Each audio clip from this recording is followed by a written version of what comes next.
આરએનસીમાં શાસકોનો આજે અંતિમ દિવસ છે। સાંજથી કોર્પોરેશનમાં વહીવટીદારનું શાસન લાગુ થશે।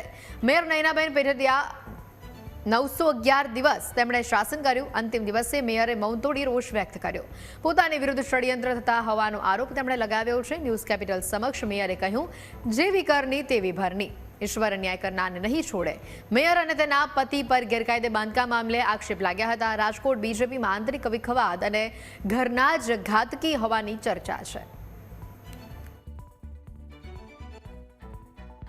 રાજકોટ મહાનગરપાલિકામાં મેયર તરીકે નયનાબેન પેઢડિયાએ 911 દિવસ કામ કર્યું। મારી સાથે નયનાબેન પેઢડિયા છે।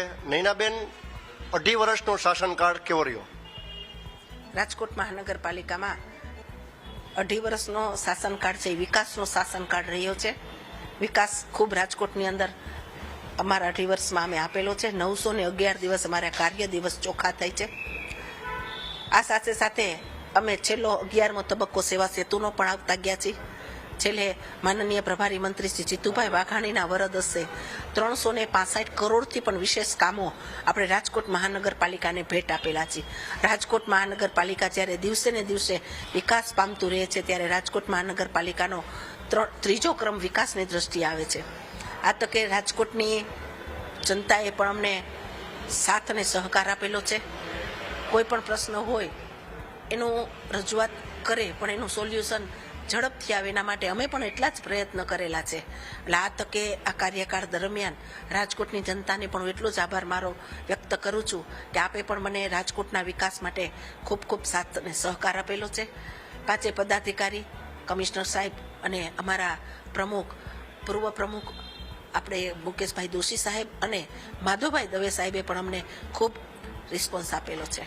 બેન, છેલ્લે વિપક્ષે ખૂબ આક્ષેપ કર્યા, મેયર ઉપર આરોપ લાગ્યા। 2.5 વર્ષમાં મેયર ઉપર ડાઘ નથી લાગ્યો, પણ છેલ્લે શા માટે? આમ જોઈએ તો કદાચ વિપક્ષ છે એ વિરોધની ભૂમિકામાં હંમેશા કામ કરતું હોય છે। મારી પાર્ટી ખૂબ મોટી છે, ભારતીય જનતા પાર્ટીનો પરિવાર ખૂબ મોટો પરિવાર છે। સ્વાભાવિક છે મારા પરિવારની અંદર પણ બેન દુઃખ થાય, પરિવારના કોઈ છે સભ્ય લાગે છે તમને? કારણ કે તમે ખુલ્લા મનના છો, સંઘ પરિવારમાંથી તમે આવો છો। આટલા કાર્યકાળ દરમિયાનની અંદર મારા પરિવારે, મારા ઘરના વ્યક્તિએ પણ કોર્પોરેશનની અંદર એક પણ અધિકારીની સાથે ક્યારેય પણ ખોટા કામ લઈને નથી ગયા અને એને કોઈએ જોયા પણ નથી। બાજુમાં કદાચ ઊભા રહે તો એને પણ ખબર ન હોય કે આ મેયરના પતિદેવ છે। કોર્પોરેશનની અંદર ક્યારેય પણ ચોક્કસથી કહું કે ચંચુપાત કરી નથી।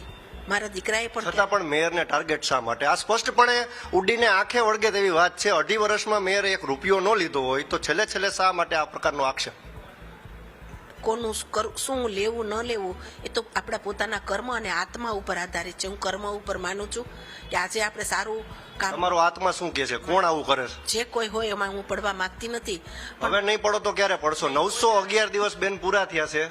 હવે પાર્ટી ટિકિટ આપે ન આપે એ ભવિષ્યની વાત છે। છેલ્લો દિવસ છે, શું કહેશો? માંગવાનો હક બધાને છે, પણ જ્યારે ન મળે તો કાયમી મારી ભૂમિકા કામ કરવાની રહી છે। આ કામ કરતાં કરતાં પાર્ટીએ પણ મને આજે મારી નોંધ લીધી છે। એટલે મેં લીધું છે નથી લીધું એ મારો પોતાનો આત્મા બોલે છે, કેમ કે આ પ્રજાનો તમારો આત્મા શું કહે છે બેન? સાચું તમે બોલો છો, ભલે નામ ન લ્યો, પણ કોણ એવું છે પક્ષનું કે જે તમને હેરાન કરે છે? હું જો આમાં પડવા માંગતી નથી, કોઈના નામ પણ લેવા માંગતી નથી। જે કોઈ હોય તમારી પાછળ સ્પષ્ટ પડી ગયા છે। જે કાંઈ હોય એ કરશે, એ ભરશે। એ આપણા પોતાના કહેવતની અંદર આટલું ઘણું બધું આપણે કહેલું છે કે જે કરે એ ભરે, જાતું કરો। એટલે જાતું કરવામાં મહાનતા છે, કોઈને ટાર્ગેટ કરવો એમ હું માનતી નથી। કદાચ મને તો કોઈ નડ્યા જ નથી। કદાચ હું કોકને નડી હશ તો એને આવું કર્યું હશે ષડયંત્ર, પણ જે વસ્તુ સત્ય છે, સત્યના ઉપર જ મારો પરિવાર હંમેશા ટકેલો છે અને સત્ય ઉપર જ એને કામ કરેલું છે। ષડયંત્ર ભાજપમાંથી જ કોઈ કર્યું છે, એ તો સ્પષ્ટ છે ને? હું આમાં નામ નથી લેવું, ભાજપમાંથી ષડયંત્ર કર્યું એ તો સ્પષ્ટ છે ને, કારણ કે 2.5 વર્ષમાં ડાઘ નથી લાગ્યો બેન। વિપક્ષ પણ એટલું જોરશોરથી બોલતા હતા, પણ એને એટલી નથી ખબર કે જેને કાર્યકર્તાના નિર્માણ કરવા માટે થઈને આજે એ રસ્તા ઉપર ચાલેલા છે, તો કાર્યકર્તાનું નિર્માણ ક્યારે થાય એ હું ખુદ સમજુ છું કે કાર્યકર્તાનું નિર્માણ કરવું હોય તો આપણે કેટલી બધી બાંધછોડ કરવી પડે, એને સમજવા પડે, એને સાંભળવા પડે। ષડયંત્ર કરવા વાળાને શું મેસેજ આપશો?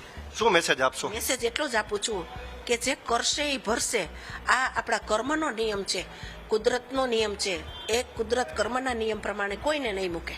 બેન દુઃખ તો લાગે ને, કારણ કે 2.5 વર્ષથી આ એક રૂપિયો જે ન લીધો હોય, સંઘ પરિવારમાંથી આવો છો છતાં પણ તમારી ઉપર આક્ષેપ લાગે, દુઃખ નથી થતું?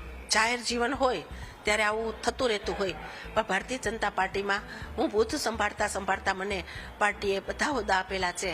અહીંયા પણ પાર્ટીએ મને બેસાડેલી છે, એટલે હું આમાં કાંઈ પડવા માંગતી નથી.